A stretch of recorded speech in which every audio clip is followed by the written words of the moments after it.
Let's get drunk at the director's garage. Let's get drunk at the director's garage. It don't matter wherever you are. Let's all get drunk at the director's garage.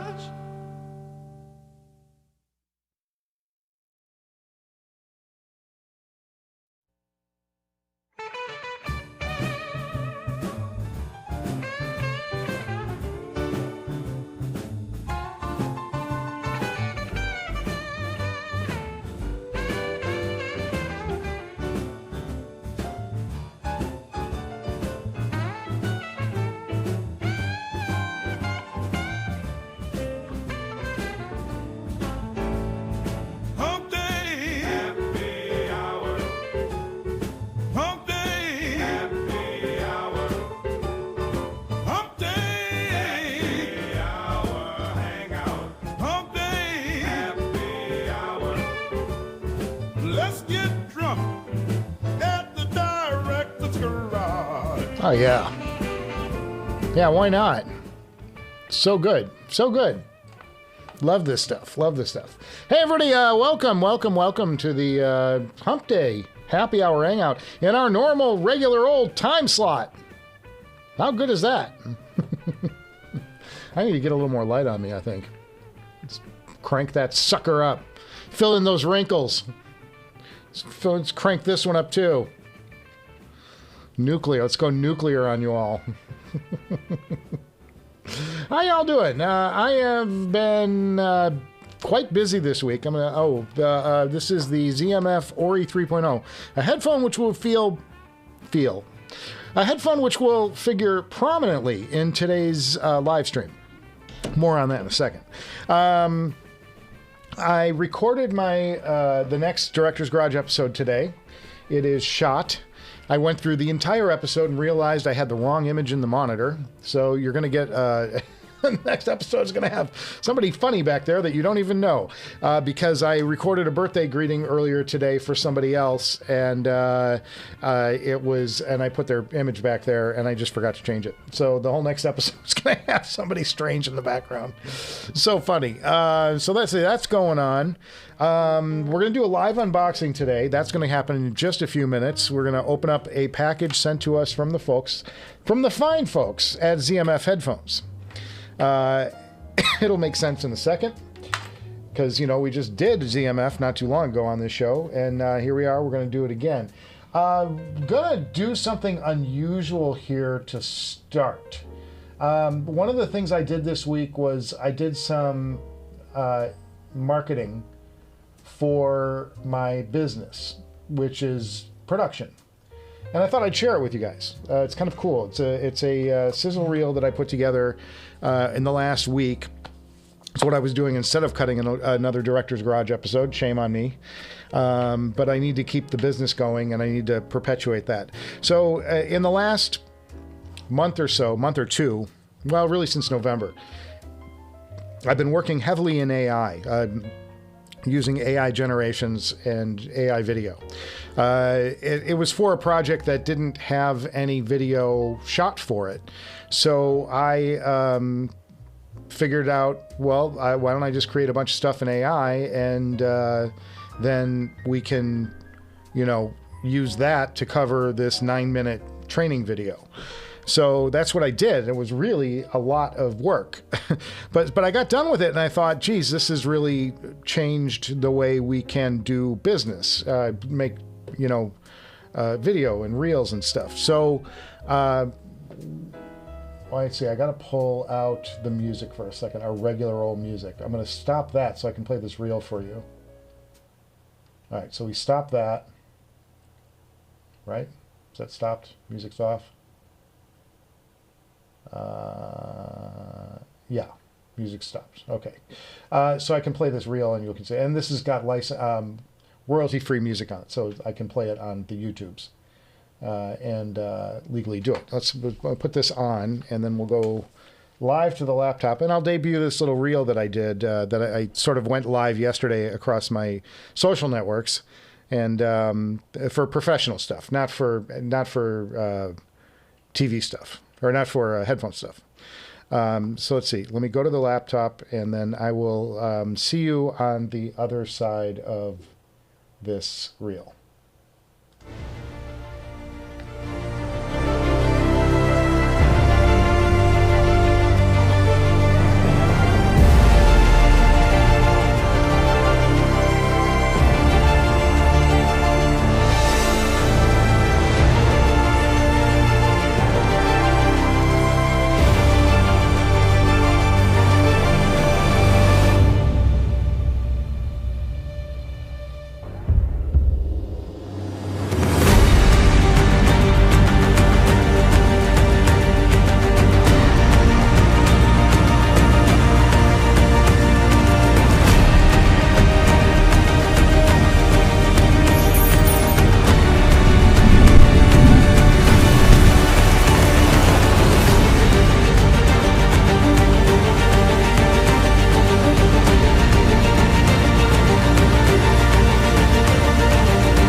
So there you go. That was the reel that I put together this week, and kind of proud of that one. I kind of like it. Kind of think it's an interesting take on sort of where the new direction of... Sorry, I got to quit that, kill that, and we'll start our music again.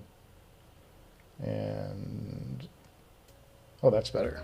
Oh, much more pleasant. Not as aggressive. But I thought I'd share that with you guys. That's what I've been sort of up to this week, is I've been putting together that reel for sales, trying to get some extra business in, showing a different angle of the business, a different way of producing video as opposed to going out and shooting. There's a lot of other options now. So it's kind of interesting. So check that out if you want. It's not on... I guess you can't really check it out because it's not on YouTube anywhere. I'm not putting it on my... One of the things I'm thinking about doing is opening a second channel for just professional stuff and just call it Director's Garage Media instead of the Director's Garage. So the Director's Garage will be this, and then have the media channel for professional stuff. One of the many things that's rolling around inside this noggin. Anyway, how y'all doing today? Cheers, everybody. Welcome to Wednesday. We're going to open up a box here. I've got a big box here from, well, a bit medium-sized box. This is from the fine folks at ZMF. We're going to open this up in a second and check out what's inside of it. And then in the next show, I shot that. And that's going to start production this week. I've got dental surgery tomorrow. Benzos. That's already. So I've got that, and then I figure while I'm recovering, I'll probably just start cutting the show because I don't need too many brain cells to get the A-roll done of that and get some music laid down. And hopefully that show will be out to you in a few days. It's not terribly complicated. Like I said, the monitor's got the wrong shot in it. I don't have my logo up there. Sorry. Oh well, it is what it is. I'm not going to reshoot the show. Like enough trouble just trying to find the time to do it in the normal, in the normal discourse. I'm not going to redo it for. I'm just going to ask for your apologies that I've got something else in the monitor back there. But it's fun. It's an unboxing. You can find out exactly what it is if you go to the community page and engage there, because you guys are all voting for what that episode was going to be. I opened the poll up last week, and you guys voted, and that's what it's going to be. So I'll make you do some homework instead of just telling you.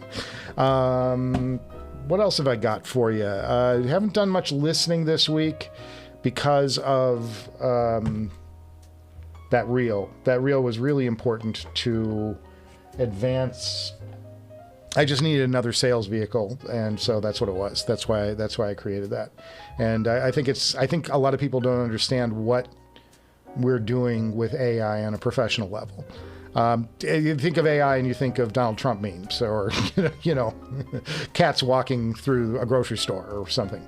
And there's really a professional application to it that's actually quite useful if you know what you're doing and you know how to use it properly and know the right way to do it. So that reel was all of that stuff in one entertaining, 90 seconds or whatever the hell it was.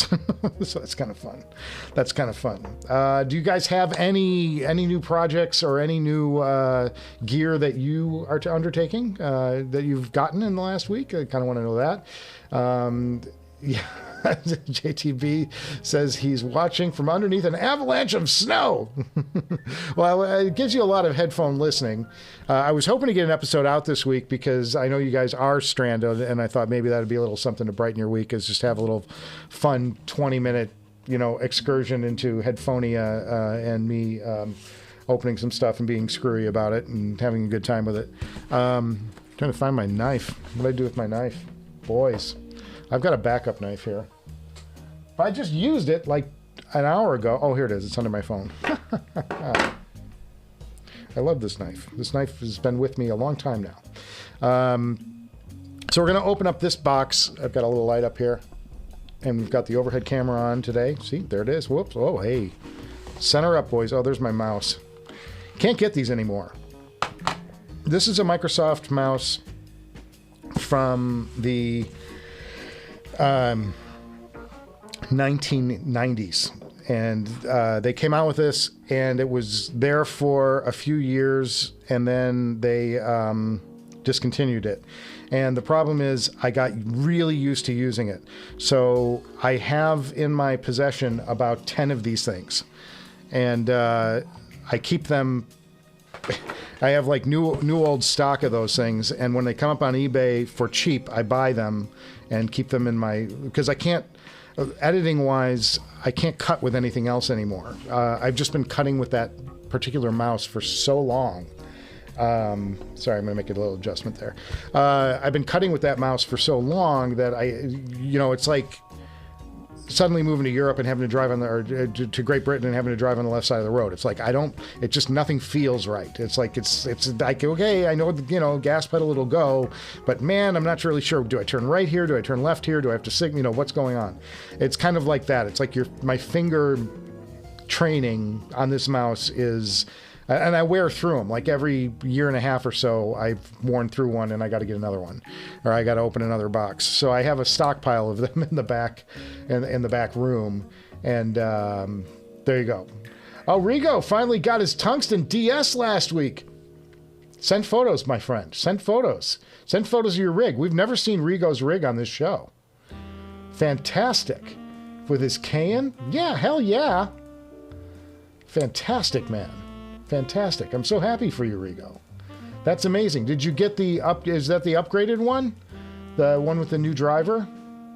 Very good, man. I'm so happy for you. That's amazing. Well, what we're going to do here is I'm going to open up this box, and we're going to take a look at what's inside. This came from, let me back up just a little bit. The other way. There we go. So there's a brief story of this. We've been reviewing these, and Zach said, I want to help you out. So that's what this box is. And I'll talk more about it. I'm going to leave it a little bit cryptic so you can kind of, build up the thoughts in this thing as we're tearing into this. But it's always fun. Isn't it always fun to like open a box live? I just love this. It's so fun. And these are my favorite shows to do on the regular channel, is the ones where I'm opening something and I don't know what it sounds like, or I don't know what it is. It's even better when I don't know what it is. That's the best thing. Like last week when we opened up the thing, we had 3 headphones in there. I had no idea. All right, here we go. Are you ready? And, we got, like, foamlets. Like, what the hell is... This is interesting. Pardon me. This is interesting. All right, let me pull this paper out so nobody gets my address, so you guys don't know where to rob. Because that's going to have my info on it. And then what do we got in here? We've got a case. We've got a box. We've got another box. What's in the box? This is going to make a lot of mess. This is going to make a whole lot of mess when I pull this out. Ah! Oh my God, there's 2 boxes in here. Holy shit. Look, there's another one down below. Oh, this is interesting. It's got a whole bunch more interesting. Oh. All right, here we go. You guys see how clumsy I do this. You should see what it's like when I actually record the regular show, when I do one of these regular unboxings. It's hysterical because, you know, you cut it all together and it looks like it happens seamlessly. And it's like, no, in reality, there's a lot of struggle like that. Okay, so we have 2 boxes here. And I'm gonna open them up one at a time. So I got a case. Look at this snazzy new ZMF case. Look at this. This is new. You know, normally they ship in the ballistic cases. Let's turn the camera a little off. Okay. Very interesting.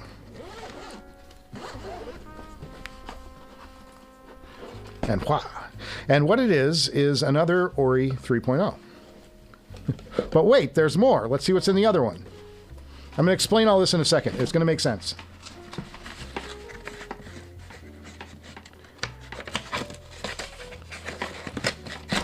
All right. Another ZMF case. You guys are like scratching your head. You're like, what the hell's he doing? Okay. We're going to open up this one. And look at this. Oh, this is a beauty. And this is, folks, another Ori 3.0.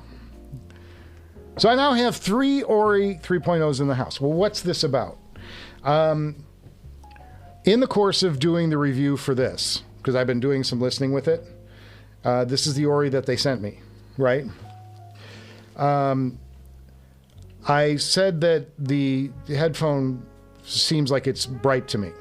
There's a lot of aggressive top end on it, and I appreciate it. And I think if you like headphones that have a lot of brightness to them, you know, an enhanced treble region, shall we say, this headphone would work for you. It's not my cup of tea. And Zach said, well, we mod these things, right? These are modded.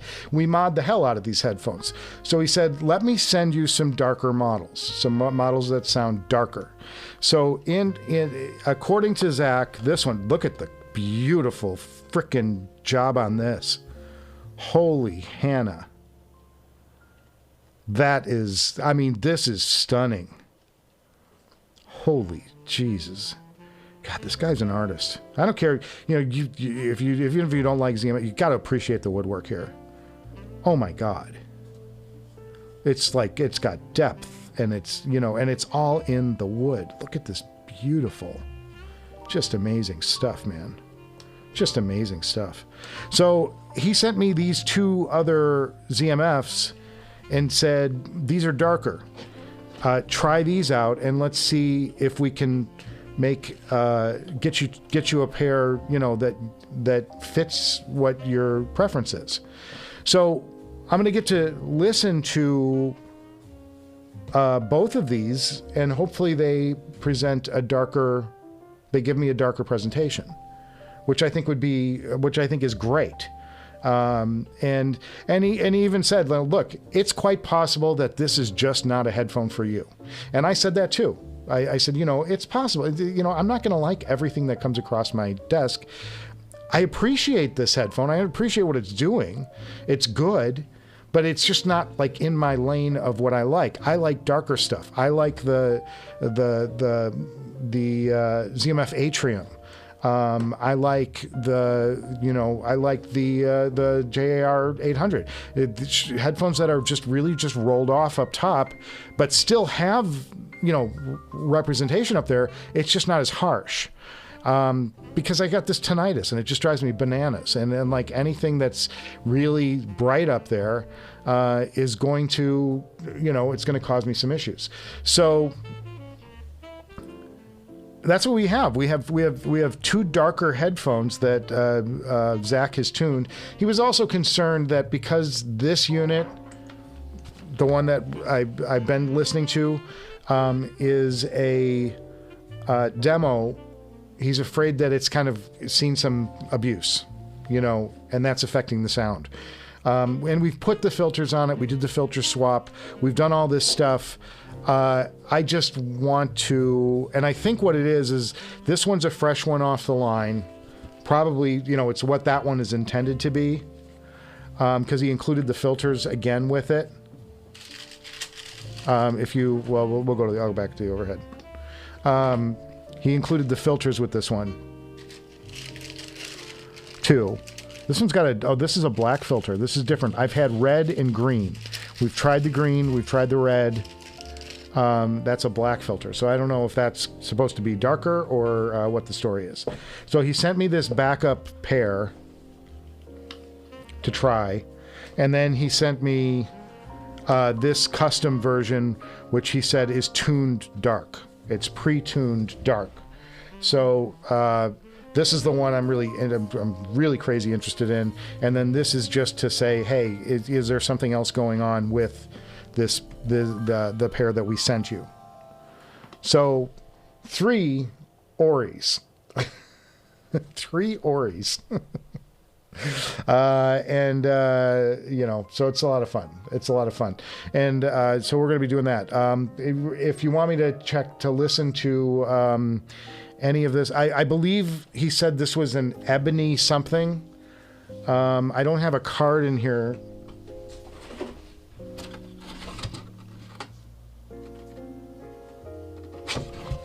Normally these come with a card that tell you the wood.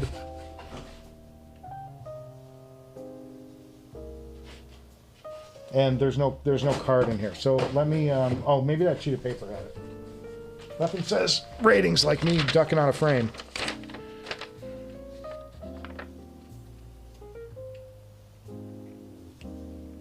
Black and white ebony, Ori. That's what this is. This is called a black and white ebony, Ori. And then the other one is the standard wood. But just, God, it's so beautiful though. Jesus. I mean, take a day off, dude. So this one's a browner color. This is a darker brown. Seems to be polished maybe a bit. It's got a little more oil on it, or maybe that's just my from using these, because these were a demo, so they've been around. They've been around like a. Never mind. Something. There's a joke there. I just don't want to. Say something mean. Okay, it gets me in too much trouble across the YouTubes. So anyway, so we have these 3. We can. I can listen to some of this now if you want, but you're just going to be sitting here watching me, plug in some stuff. That's up to you. Put it in the chat if that's what you want to do. Otherwise, we'll just move on to the chat and get on with the thing. But we've got a whole bunch of Oris here, and I'm excited to get to hear and contrast those two in an episode. That'll be fun. You've got 3 pairs here. It's very cool. Very cool. Follow with Rigo. Rigo has a HA6MK2. Yes, that's wonderful. Yes, it's the V2 that he got from Mod House. Fantastic. We got the exclusive ZMF new headphones. The new ones that have been around for about 3 or 4 months now. Yes. Interesting. One other thing to note. This one has a different head pad, a top pad. See how this one's it's got little wings, little elephant ears here? This one does not. This one's got the standard suspension. So this must be an upgraded all-around pair. There's also some subtle differences to the posts. I don't know if you can see this out. I don't know if I can get a good close-up of this, but this one's actually, it's much fancier. See there's like a ribbing on the posts. This is just a smooth standard post. This one's got a little more ornament to it. And then look at the little yokes here, the tucks right here on the end of the yoke. This one's got a sort of a rib pattern, and this one's smooth. So this is kind of like the basement model, and this must be a limited sort of release. The other thing I would note that Zach has fixed on these headphones, he's got this flap down here now tucks. And this was something I pointed out on way back, probably 2 years ago, was that, like of the finishing job on this was just laying loose.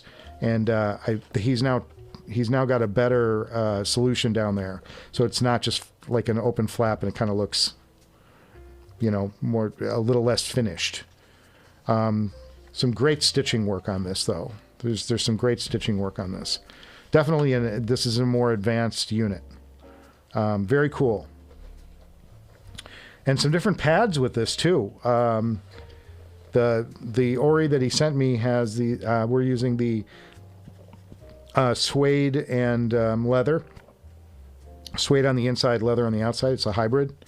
And then this pad is a straight perforated leather. And this is perforated leather as well. So interesting stuff. I mean, this is going to be fun stuff to check out and compare and contrast and see if we've got some solutions, some things that get us closer to Ori's. But now I have to start cranking out shows. That's the other thing. I need to get back to getting some episodes out because I've got a whole backlog of stuff here. I've got 3 headphones from Audio 46 from Rigo's team. And then I've got these 3 magnificent ZMF products that are just so pretty to look at and hold. And I'm hoping that we've turned a corner on some sound here with those. And so we've got a lot of episodes to shoot, so I can get to going. And then I've got I still have the review of the JAR to come. 800. That's written. I just need to shoot it, but I didn't want to since the last episode was the unboxing of the JAR, I didn't want to follow that up with a review of the JAR because I think I try to give it, some different breathing. But we've got some work ahead of us. I got to get some episodes shot. And we've got one in the can now, so we're one step closer to being having something complete. But I'll have the and you guys know what that one's going to be. All right. So that's that. Let's go back to the chat. So fun. Thanks, guys, for stopping by today. Appreciate you. Cheers. That's the tea. The director's garage is the water. So it's tea with a water chaser and a little bit of bourbon. But who knows? It could be anything. Okay. Ori 3. So you now have an Ori 9.0. Yes. Actually. You're drinking hot tea. I drink cold tea. This is cold tea. Which is good because this room, it fries when I have all these lights on. I almost had a gig tomorrow. Friday, the day after my lovely surgery adventure. I almost had a gig where I was going to have to tear the entire room apart. Fortunately, that's not the case. Unfortunately, in some ways. But this woman needed me. She was looking for somebody to shoot a 3-camera podcast. And I don't have enough cameras, it turns out, so I can't do it. But I would, if I could have figured out a way to do it, I would have ripped all of this down and used that on the shoot. Because this is all part of my regular work gig gear. So we've got the big lights and all the stuff. I would have to pull this out to be able to do it. But at last, I you need 2 SM7 microphones from Shure, really, because that's the standard podcast mic everybody uses. I don't have 2 I don't even have 1 of those. you know, it had some technical challenges too. I'm like, you need a team. And then she didn't have a lot of money either. So I'm like, well, you don't have money and I don't have the equipment. So between the two of us, we're kind of worthless. So like, here, watch my AI video. That's all I can do. It's too fun. Is that zebra wood? Yeah, this is a black and white ebony, it turns out. This one, you guys were asking about this. I mean, let's see if we can, let's get a little closer on that. Let's check it out. Check it out. And it's cool because there's like Mars, there's like, you know, little wood imperfections, and they fill in so beautifully. And even feel like there's a little crack, like just to the natural crack in the wood here. It's just, God, it's just like somebody dribbled ink over it or something, you know? It's that cool. It's that cool. Man. I think Zach needs to send me all of his headphone cups from now on before he sends them out to QC them. I just need to just want to go, oh, that's nice. Yeah, I'm in it for the eye candy. So fun. So fun. Ori 3.0, literally. How can you not love this hobby again? I know. It's such a fun time in this hobby. There's some great products coming out. Really excited about the new LCD-5S. I really want. I haven't had any time to reach out to Audeze. I have to make some contact with them and say, yo, fellas, you know, please let me hear this headphone. I have no money. I have no, but I will be very grateful. I really do want to hear that headphone because that's like the technicals on the LCD-5 are among the best in the entire headphone industry. It's just wicked fast headphone. Gobs of detail, insane image, stage a little weak, you know, like some of that, like, you know, but I'm like, if you've increased the slam system to bring the bass up, very neutral headphone. I've always described them as the perfect mixing headphone. They tell you exactly what's there. It's so good.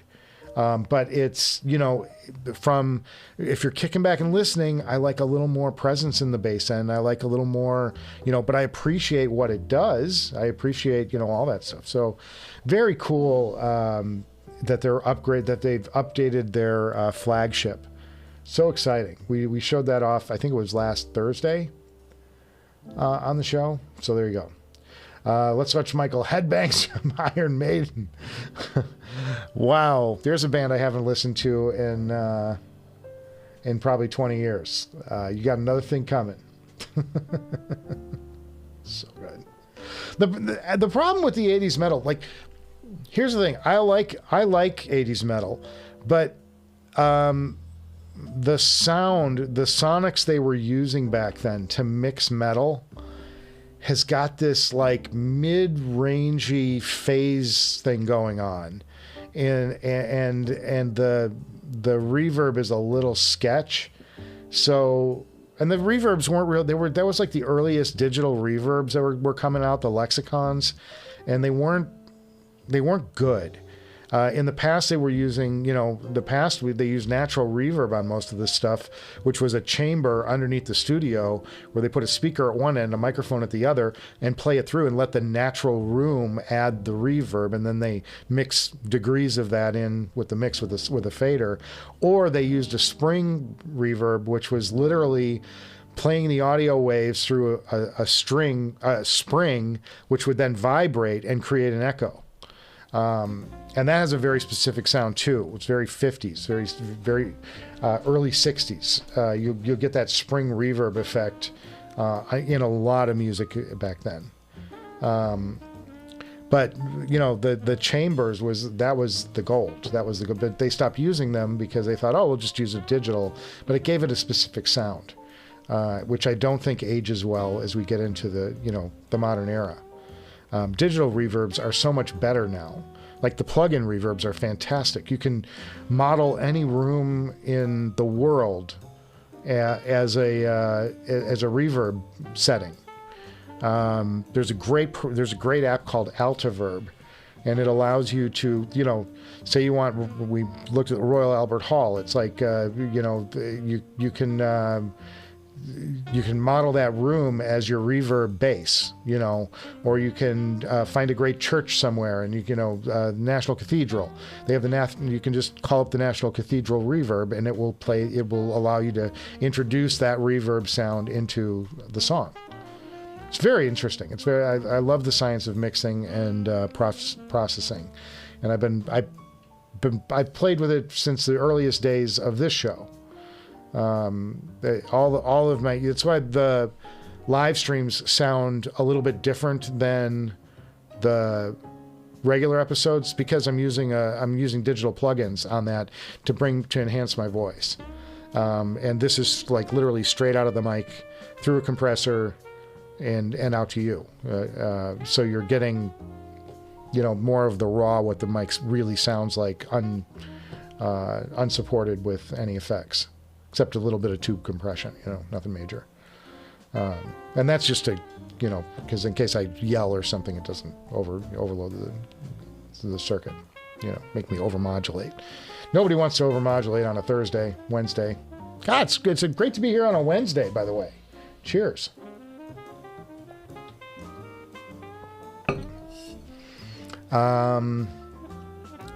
So Dave's Cafe says he believes that the black and white Ebony has magnesium chassis. Yeah, I believe you're right. I think that's what's going on here. They don't feel any lighter, though. I'm going to tell you that right now. I don't notice a weight difference at all between the two. So, but I know that the hardware on magnesium is lighter. It's very good. But it's cool. I mean, this is definitely a souped-up pair, this Ebony version. Dominic Green says he has the OG Aeolus and Deconi pads. They're fantastic. Low end came alive with the pads. Yeah. I hit or miss on pads. Like sometimes I can change the pads and I'm like, I don't really hear much of a difference. And then there are headphones where the pad made every difference in the world. And it's really, for me, and maybe it's just like where my headspace is at the time, and it is making a big difference, but I'm like maybe more susceptible to noticing it in certain, if I'm in a certain mood or if I've had something different to eat or whatever, I don't know. All this stuff factors in, it's biological, but the ZMF Atrium, until I used the suede pads, I didn't understand the headphone. I'm like, it's nice, I like it, but it's not really grabbing me and saying, oh, this is really, special. And then when I switched the ear pads to the suede, I was like, holy God, this is amazing. I'm like, it really changed the headphone fundamentally. So I think I'm hit or miss with that. Sometimes the pads make a huge difference. Sometimes they don't make much of a difference at all. And it's really hard on the ZMFs because of the mounting system. You can't swap pads in like 10 seconds. I mean, it's an ordeal to pull the pads off. So your brain memory is not strong if you're trying to just hot swap. So kind of interesting.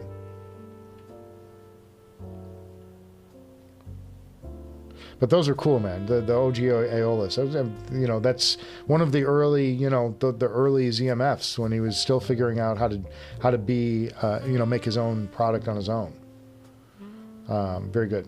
JTB says there are reverb pedals that use actual locations like church and famous places. Oh yeah, I haven't been in the electric guitar game in a long time. I kind of stopped. I just kind of stopped playing. There's just too many other things going on. I've got some nice guitars. I've got a Strat from like 1991 or 92. And it was called a Strat Plus. They were trying to modernize the Strat. So they came out with something called gold lace sensors for the pickups. And there's some people who didn't like them because they were harder to get feedback through. Like if they wanted to do like feedback effects and stuff, they were harder to do that, but they were a very clean sounding pickup. And then it had locking nuts on the strings in the head. So when you would tune it, the thing would stay in tune forever because the string couldn't slip. The string was locked in place. So they really held tune for a long time. That was amazing. And then I also have a, from like 1996, maybe it was 97, I have a gold top Fender, or a gold top Les Paul standard, 1956 reissue, which is an interesting guitar because it's got a very heavy neck. It's got a fat neck on it, which is great for some things, but it's not great for like flying around. But it's a beautiful sound. It's got an unbelievable tone. But I think I picked it up because I don't remember why I picked it up. It was so long, 20 years ago, 25 years ago. But I still have it. It's still in beautiful condition. And then I have a Martin, a cheaper Martin. I want to say it's an HD, but I don't think it's that high. I don't think it's that high in their lineup. It's like it's a D1 or something. I can't remember what the model is, but I bought it because I just thought the quality of the guitar was fantastic. It doesn't have the tone of the HD-28. I know that. The HD-28 is a beautiful sounding guitar. It's like, you know, the thing resonates like crazy. This one just sounds good. It's not great. Which is so funny because you always see, you know, like when people talk about their stuff, it's like, oh, this is the best. It's the best. I'm like, no, it's like an average guitar. It's nothing special. So funny. Matthew Hilty says he thinks the mic sounds great. Keep doing what you're doing. Yeah. Well, this mic is going nowhere. Well, look. I've got this is for sale on the Director's Garage store. I did a shirt with this mic as the logo because I just think it's iconic and it represents the show. I love it.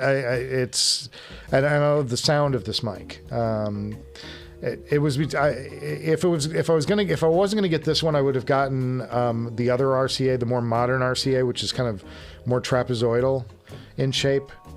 It was the one that Carson had on his desk for a lot of years, and I thought that would have been the other mic I would have tried to have attained. But I did my research, and I knew that this mic was still is still a desired mic, and people are still using this. They don't use this by itself. Some people still sing into them because they like the way a ribbon sounds on their voice. But you know, I mean, there's so many good large diaphragm mics, and the king daddy of all the ribbons is the well, no, that's not a ribbon. That's a condenser also, but the U47 is the king daddy of the OG mics, and a U47 will cost you about $35,000 now, or upwards if it's a really good example. It's just these classic mics, and this one appreciated. This one's probably about $3,000 if you find a good example. You can find some beat up ones for in the 2,500 range, but you know, you're over $3,000 if you want to get a good one. And there's places around the country that will put in a new ribbon on this. This ribbon has worked fine. This is the original ribbon from '62. It's the original screen. The screen is very delicate on the inside of this. I'd be afraid to ever take this capsule off because I'd be afraid that I would actually damage the screen, which is original to the mic. And then you have to replace it, and it looks white. You know, it's like this is like the original windscreen on there. So, which is underneath the mesh. Got to see it in person. It's amazing though. I love the sound of this thing. I'm a huge mic fan, obviously. But yeah, I started playing with this mic. The only thing I would say is like you've got to have a really good pre because the ribbons put out such a low voltage. You've got to amplify it to get it to. You can't just plug it into your normal, DAP interface yeah, there you go. Anyway, stupid. JTB says he recently got the Deconi hybrid pad for the FiO FT1, and it makes 150-65 headphones sound like it costs more like $1,000. So much better slam, bass, and detail. I know, and there's, I've got for that $1,000 I've got that other headphone here too that we're going to take a look at in the coming weeks. The Dan Clark at about $1,000. Be interesting to put those two against each other if you love them that much.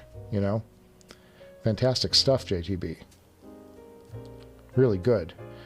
What do the plugs on the Ori 3.0 do? Yes, I did this in the unboxing episode, or in the did I do the review? Yeah, I did the review, right? No, I haven't done the review. I only did the unboxing. So you get this case. Let's go to the overhead. Move this out. So you get this case with the Ori, and it comes with plugs. And there's 3 different types of plugs. There's no plug, which is one type of plug. So lame. And then you've got a plug with a hole in the middle of it, which is called a ported plug. And then you've got a salad plug. I like to call them corks. Cork it. You shove a cork in it. You don't shove a cork in it. Whatever. And for my money, I like the unported. And when you pull the plugs out, it gives you much more bass. The bass response goes insane. The ported plug sort of gives you more of a normal, like medium bass sound. And the corked version, when you have the corks in, the salad corks in, it really takes the bass away. It becomes a more of a lean headphone. And then, so with the corks in, it's like it's lean and it's bright, which is really moving away from where my sound preference is. I like headphones that have much more of a shape to them, a little more booty on the bottom end. And so I'm a plugs out guy. The corks out is going to work for me every time. And what we're trying to do with these new versions is see if Zach can give me a mod on this headphone that can really tame the treble. Because the treble just is a little bit on the bright side for me. And I'm like, this isn't a headphone that I would necessarily reach for. It's not a bad headphone. I'm telling you, this is a great headphone, and it's really, pretty good for the money. My difference, and the difference for me is having heard his Boca, the Boca Open Back, at about $1,200 for the fancy pair, which I love. It's an outstanding headphone. Outstanding headphone. And part of that, it just got me to thinking that maybe I just am not somebody who gravitates towards planers.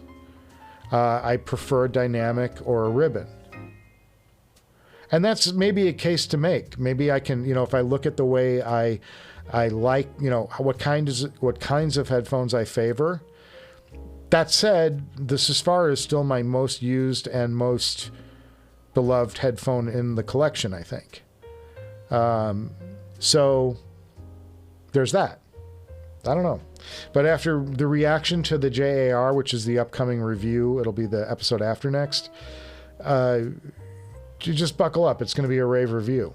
It's that headphone stands with $10,000 headphones with the ribbon, with the Imanis, to me, in my opinion. It's an outstanding headphone. We're talking about the Jupiter Audio Research JAR 800, which is an HD-800 that he puts a bunch of kind of unusual, strange-looking appendages on, and then does some really intricate driver work on them, engineering, like actually re-engineers the driver a little bit, and he won't tell me exactly what he does. I've tried to pry it out of him. Come on, you can tell me. I'm not going to tell anybody. Who listens to me? But he wouldn't give me his, even the basic method. But it looks to me like he's doing some shit with the windings. Like he's either rewinding the coil on the headphone to give it a certain response. And then, simple stuff, like even minute detail stuff, like playing with the torque of the driver in the frame.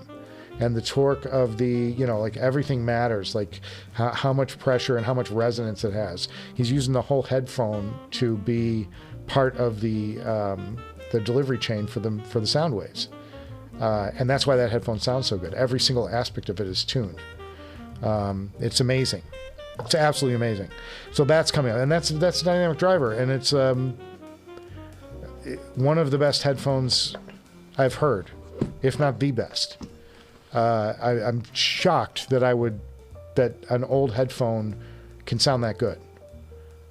It's truly amazing. And I'd encourage you, if you had the $3,000 sitting around, and you were looking for a headphone to really try, that's upper echelon, that's the real deal. That headphone is the real deal. It's positively amazing. And it's probably, once I get a ton of business rolling in from that amazing video I showed at the top of the episode, rewind back later and watch it. Once I get the business going and off the ground, that's the first headphone I want. I will be buying a JAR-800. I just can't afford it right now because we've got, I'm trying to keep this house afloat with limited income, until it sells. There you go. So yeah, JTB, those add bass if you take the plugs out. And you remove bass if you put them in. The more ported you make them, the better it is. And in case you're wondering and you forgot, we'll take a look. There are these holes right here. These two holes. Can you see this? Those are the... what am I doing? These are the ports on the headphone. One here, one here. There we go. And the plugs, and they're well fitted. It's a nicely designed system by Zach. They literally they super easy, just fit right in, and that's it.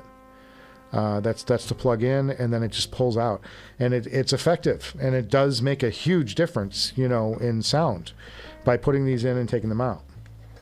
So very cool, very cool. I'm going to leave them out because if I put them in and then I go to listen to it, I'll be like, damn, there's no bass on this one. I'll be like, yeah, the plugs are in. Yes, both plugs. I think of it cork, like wine. Put a cork in it. Amazing. Dominic Green says he thinks when pads really make a difference is when they push the drivers further away from your ears. Feels like more space gives the drivers room to breathe, especially if they're too sharp. I think that's a pretty good assessment, and I think it remember, all sound is a wave, right? And the higher frequencies are a tighter wave, and the bass frequencies are a wider wave, and the point at which your ear intersects that wave affects how it sounds, and the way the other sound waves coming in hit, at what point in the wave they hit your ear affects the sound. So the timing of that is important for the way the headphone focuses and gives you an image. So all that stuff matters. So when you start moving the drivers physically, you're changing what part of the wave hits your ear when. So, all that stuff is stuff to consider when you're designing a headphone, when you're orienting the headphone, when you're playing around with the things like the distance to your ears. You're changing the point at which the wave hits your eardrum. So very cool. This watch is a Christopher Ward. It's a bronze watch, so it's very heavy. And they get a natural patina to them as they age, and you wash dishes and stuff with it on, but it's waterproof and all that. I just like it. It's not a fancy, crazy expensive watch. It's about $800 or something. So it's not bananas, but I just happen to like the watch, and I like Christopher Ward as a company. I like what they do. I can't afford anything really fancy from them. So there you go. Silly side tangent, rat hole. Can I change Vidi DJ Vit says, can I change pads on a Sapphire, and which ones are recommended? His are worn. Will it take away the magic from the sound? Well, you can buy the Sapphire replacement pads, the stock replacement pads, if you want to keep that stock sound. But you can buy from Duconi sells replacement pads for the Sapphire. They're not. HiFiman does not make it easy for you to remove pads. FoKal makes it easy to remove pads. ZMF makes it, well, easy but clumsy to remove pads, but it's easy to change them. The king daddy of everybody is Meze, which has magnetic pads that just pop right off. And they're fantastic. And they're just amazing design. Like Meze just is doing it like nobody else. But I have the Duconi Sapphire pads, and I wound up buying a pair of regular HiFiman replacements. Is that a endorsement for or against Duconi? No, it's just I just kind of went back to the original HiFiman pads, and you can buy them from their website. How about a bel canto for your next deal? But I'm not buying watches, my friend. It's like, we're broke. I'm selling watches, if anything. Anybody wants to buy one, let me know. Yeah, we just sold off the Abyss 1266. Almost had a deal with Gene, who sent me the JAR 800, and he took my my X9000 for a while, and it was like we were talking about maybe swapping, and I'm just like, it's just a bad time for me to be doing anything that doesn't involve getting money out of the studio, like doing a swap and stuff. It's like, it's not a good idea for me to be doing that stuff right now. I'm better off just holding out, selling off some of the herd, and hopefully get some of these moved before I move. The Carbon is still for sale. I have an LCD-4 here. Gene said there was a buyer for that on HeadFi. I just haven't had time to do HeadFi. I've been so busy with just trying to get shows out, trying to get a show shot, get scripts written for the show, for the channel, doing the live streams, and then keeping the side business going, which has been very important to me. Curious if you think it's strange that the Audeze released the LCD-5S and no review units got shipped. Even HeadFi didn't get a unit. Well, they're not shipping yet, so they might get some review units out before they ship. There's a difference between the announcement date. And Meze, will typically want to be moving the headphone. In other words, it goes for sale and the review units come out. Reviews come out on the same day. They coordinate like that. But I think this is just announcement. It's not like they're shipping. So they may not be in full-blown production yet, ready to go. Because I don't think you can't get them sent to you. You can only get on a list to buy one. Video DJ Vit says, is there the best IEM you recommend? Looking at the Noble, Odin 64 Audio, Quattro, etc. Well, I'm going to confess to you that I'm a little out of the IEM game right now. I haven't been in it that well. And it all comes down to, what's your budget? What do you want to spend? That kind of thing. Because you can spend, you can go bananas on IEMs. You can spend $6,000 on an IEM right now. You can spend $20,000 on an IEM on some of them, I think. But if they get them blinged out. My personal favorite IEM was the Noble Audio Sultan, which was a bass crushy kind of fun IEM. I really enjoyed. I like the K10L. I liked. I have the Noble Viking Ragnar here. It's highly detailed. It's a very technical IEM, and it's not for me. The Odin was not for me. I thought it was too bright, and I thought the top end was too much. I was not a huge fan of the the Odin. I thought was good, but it wasn't great. It just comes down to what you appreciate. Phenomenal. One of the better IEMs I've heard came from Neil, who may or may not be here today. We listened to a Forte Ears product called the Macbeth, which I thought was a pretty good sounding IEM. But I'm not the end game on IEMs, so I would tell you, don't listen to me. Like, go listen for yourself for sure, because it's very personal. IEMs are very personal to the listener, and the other, the shape of your ear matters highly when you get into IEMs. Some people have really long ear tubes. Some people have short ear tubes. Some, everybody's biology is different, and that's going to affect dramatically what kind of IEM you like.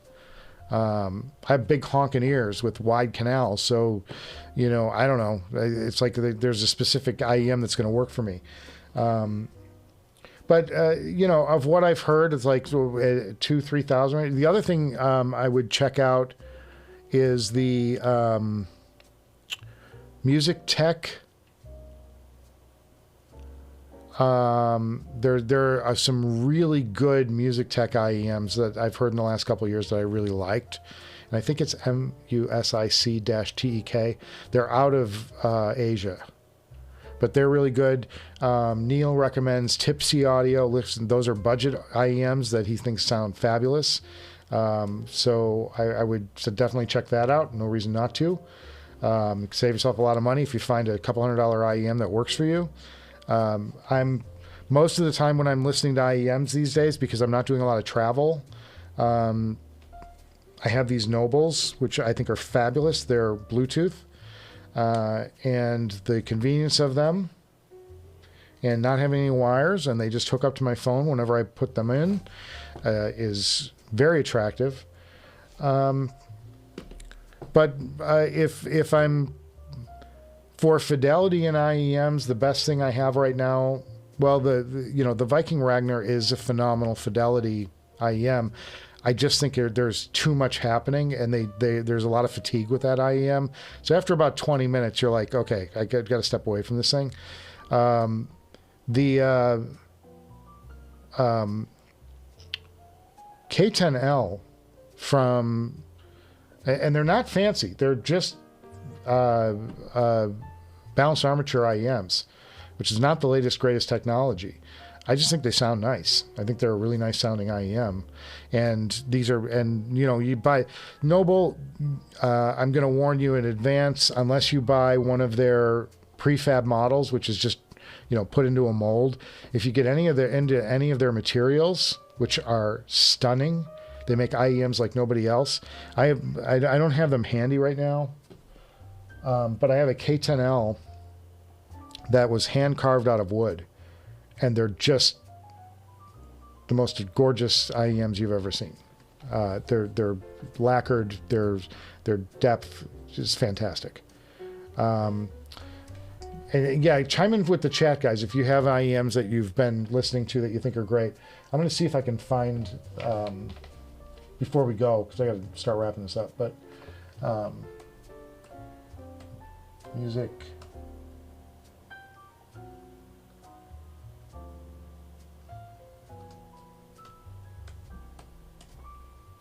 I think that's it. I think it's called Music. Oh, TECK. Okay, so I'm gonna go to my laptop real quick. This is Music Tech, and these guys are making some of the best,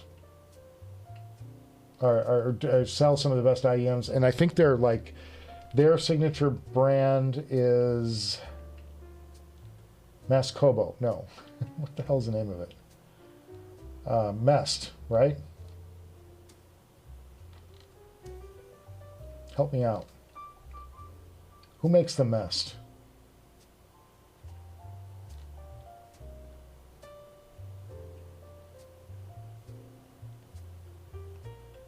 Damn, I'm drawing a blank here, so I need to See if I can. Oh, Unique Melody. That's what I'm looking. That's what I was trying to think of. Maybe it's not Music Tech.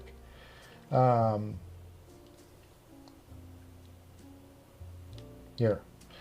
This company has made some insane stuff in the last 5 years, and you can spend a lot of money if you want. Here's their Mason for $82.99. Here is their Fabled Sound for $6,000. The X Music Tech Pantera, $5,000. I would highly recommend checking out this company if you can get them to send you an audition pair on a credit card or something, because some of these IEMs are fantastic. This Multiverse Mentor is one of the best IEMs I've heard. This is a fabulous IEM. I heard this 2 years ago.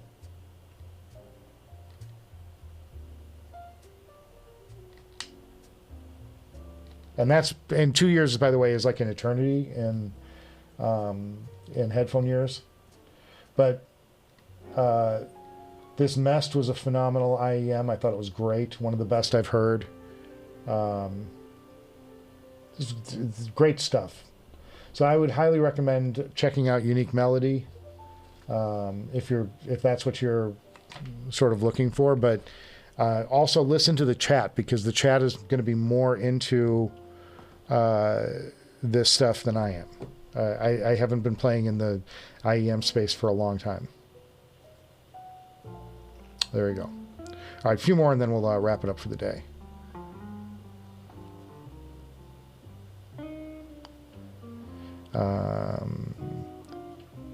Dustin Cal says, if you buy flagship headphone for less than $2,000, there's no reason why $5,000 IEMs exist. IEMs are a different animal, and if you go to Asia, IEMs are huge. There are literally, I mean, there's just tens of thousands of different IEMs, and because they're a fashion statement, they're a style statement, and they come out. There's new advances in the IEM space like weekly. So, I understand your sentiment, but IEMs are taking huge leaps. They're by far the technology-wise, they're the fastest growing part of the entire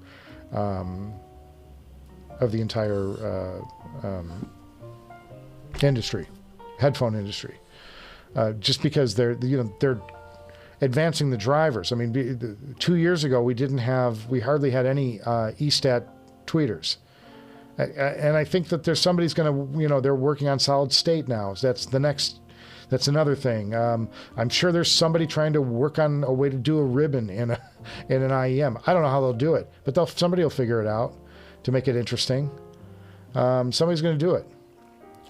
The bone induction drivers, those are things that you can't get from an over-ear headphone. So it just comes down to what you want and what you value, what you want to do. I like over-ear headphones first, but I understand why people want IEMs. There's a place for all of it. It's fantastic. Thank you, Matthew, for pointing out that, bailing me out on the Unique Melody thing. Neil in the house, finally. Where you been, Neil? Been mentioning your name for an hour. No, I haven't. I'm just kidding. Two fantastic IEMs, Kanpur 622B and the BGVP Solomon, recently acquired. Pavelok's Dark Knight is also excellent. Matthew Ilty says Mentor was hogged at SoCal, so he didn't get to hear it. Selling his Susvara if interested. Neil, you're not going to get much for a Susvara. I saw a Susvara on HeadFi the other day for $2,300. An OG. Now it was a 2.5 millimeter, so it was one of the very first Susvaras. $2,300. Where have we gone? Where have we gone? So fantastic. All right, fellas. I think Mrs. Director is in the house. I should check real quick. Which means I got to go because she's going to want to do a little walkie walk around the hood. around the universe. Let me check. Busy day in the garage today, though. I did shoot the next episode. I told you that. Nope, she's not home yet. Just so you guys know, I'm going to kill this light up here. I did shoot the next episode. We opened up 2 ZMFs today. We have now 3 Ori 3.0s that I'm going to be able to listen to and check out.